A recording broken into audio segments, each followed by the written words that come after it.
Pernah kepikiran nggak sih, siapa yang sebenarnya bikin aturan main di dunia digital kita? Mulai dari email yang kita kirim, sampai kode yang menjalankan aplikasi favorit kita, itu semua ada aturannya. Nah, itulah yang disebut hukum cyber. Dan hari ini kita bakal bongkar gimana cara buku aturan digital ini dibuat. Oke, jadi masalah utamanya tuh begini. Internet itu kan nggak kenal batas negara ya. Tapi hukum itu punya batas. Ada hukum nasional, negara bagian, bahkan lokal. Dan semuanya sering tumpang tindih. Seperti yang dibilang di sini, ini menciptakan lanskap yang sangat membingungkan. Bayangin aja perusahaan di Indonesia bisa jadi harus patuh sama hukum di Amerika dan aturan di Eropa di saat yang bersamaan. Ini dia inti kerumitannya. Jadi, ini dia pertanyaan besarnya. Gimana caranya kita membangun buku aturan untuk sebuah dunia yang awalnya benar-benar tanpa aturan? Dunia digital kan nggak lahir dengan konstitusi atau undang-undang. Semuanya harus kita bangun seiring berjalannya waktu. Nah, dalam beberapa menit ke depan, kita akan lihat persis bagaimana proses itu terjadi.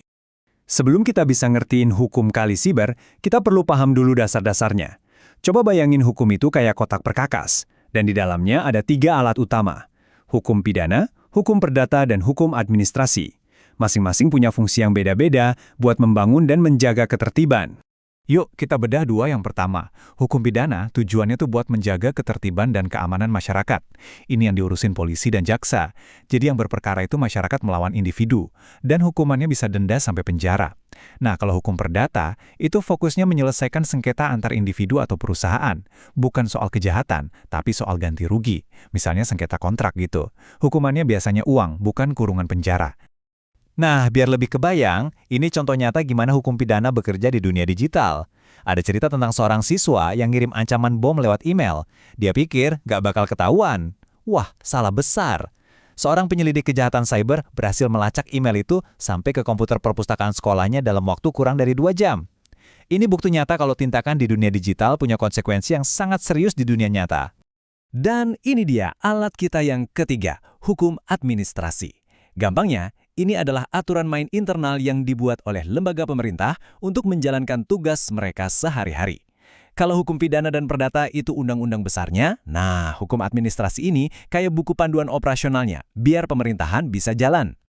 Oke, kita udah paham alat-alat dasarnya. Sekarang yuk kita lihat gimana semua ini diterapkan di dunia maya. Kita akan fokus ke salah satu undang-undang kejahatan cyber yang paling penting sekaligus paling kontroversial di Amerika, Computer Fraud and Abuse Act atau CFAA. Ini adalah cerita tentang bagaimana hukum berusaha mengejar laju teknologi. CFA ini nggak muncul begitu saja loh, tapi berevolusi terus. Awalnya di tahun 80-an, cakupannya sempit banget, cuma buat komputer kepentingan federal. Tapi kemudian, internet meledak. Dan di tahun 1994 ada perubahan besar. Undang-undang ini diperluas secara gila-gilaan, sampai mencakup hampir semua komputer yang nyambung ke internet. Dan evolusinya nggak berhenti di situ. Bahkan sampai tahun 2021, Mahkamah Agung di sana masih terus mendefinisikan ulang makna dari undang-undang ini. Nah, disinilah letak masalahnya. CFAA ini ibarat pedang bermata dua. Di satu sisi, ini senjata ampuh buat jaksa untuk ngejar peretas dan penjahat cyber. Tapi di sisi lain, banyak yang bilang aturannya terlalu luas dan kabur. Frasa kunci seperti melebihi akses yang diizinkan, itu bisa diartikan macam-macam, bahkan bisa mencakup hal sepele kayak melanggar syarat dan ketentuan situs web, misalnya bohong soal umur Anda di media sosial. Kasus Aaron Swartz ini jadi contoh nyata betapa berbahayanya kontroversi ini. Swartz memakai jaringan kampus MIT untuk mengunduh jutaan jurnal akademik. Niatnya mungkin bisa diperdebatkan, tapi jaksa memakai CFAA untuk menuntutnya dengan ancaman hukuman penjara puluhan tahun. Kasus ini berakhir tragis dan memicu gelombang besar tuntutan untuk mereformasi undang-undang yang dianggap sudah ketinggalan zaman dan terlalu kejam ini. Dan perjuangan buat mendefinisikan undang-undang ini masih terus berjalan. Di tahun 2021, kasus Van Buren versus United States sampai ke Mahkamah Agung. Hasilnya, mereka mempersempit definisinya.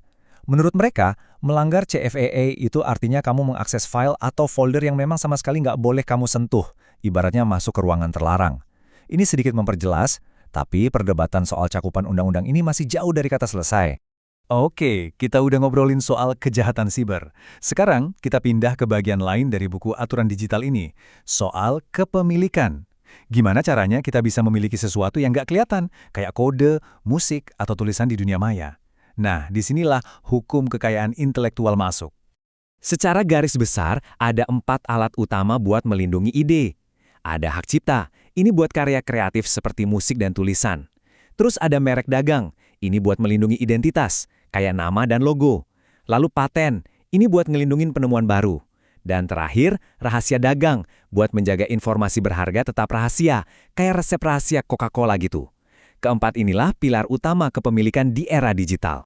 Coba kita fokus ke hak cipta ya, soalnya ini relevan banget sama dunia digital. Hak cipta itu melindungi karya original, mulai dari buku, musik, sampai film. Nah, ini bagian yang paling penting buat dunia teknologi. Perangkat lunak komputer itu dilindungi di bawah kategori karya sastra. Betul, kode yang Anda tulis itu dianggap sebagai karya sastra di mata hukum. Keren kan? Di tahun 1998, pas internet mulai booming, lahirlah undang-undang yang disebut Digital Millennium Copyright Act, atau DMCA. Aturan ini punya dua tugas besar. Pertama, bikin tindakan membobol proteksi salinan digital itu ilegal, kayak di DVD misalnya. Kedua, dan ini penting banget, DMCA menciptakan yang namanya Safe Harbor atau pelabuhan aman buat penyedia layanan internet atau ISP. Jadi, gimana cara kerja Safe Harbor ini? Nah, inilah alasannya kenapa platform kayak YouTube nggak bisa langsung dituntut setiap kali ada pengguna yang mengunggah video yang melanggar hak cipta. Selama platform itu ngikutin langkah-langkah ini, nggak memulai transmisi, prosesnya otomatis, dan yang paling penting, mereka cepat-cepat menghapus konten ilegal begitu ada laporan, mereka aman. Aturan inilah yang pada dasarnya bikin internet modern bisa berjalan seperti yang kita kenal sekarang. Wah, kita udah ngebahas banyak hal ya, dari kejahatan siber sampai hak cipta. Jadi, apa sih kesimpulan utama dari semua ini? Yuk kita rangkum poin terpentingnya. Inilah poin kuncinya, buku aturan digital itu bukan sesuatu yang kaku dan nggak bisa diubah. Justru sebaliknya, ini adalah dokumen yang hidup. Setiap kali ada teknologi baru, setiap kali ada putusan pengadilan baru, dan setiap kali ada undang-undang baru, selalu ada halaman yang ditambahkan atau halaman lama yang ditulis ulang. Ini adalah bidang hukum yang akan selalu berubah dan beradaptasi. Dan itu membawa kita ke masa depan. Saat kita melangkah ke era kecerdasan buatan, metaverse, dan teknologi lain yang bahkan belum kita bayangkan, buku aturan ini akan menghadapi tantangan terbesarnya. Siapa yang punya karya seni buatan AI? Gimana aturan kepemilikan berlaku di dunia virtual? Ini adalah pertanyaan-pertanyaan yang harus kita jawab bersama sambil kita terus menulis bab-bab selanjutnya di buku aturan digital ini.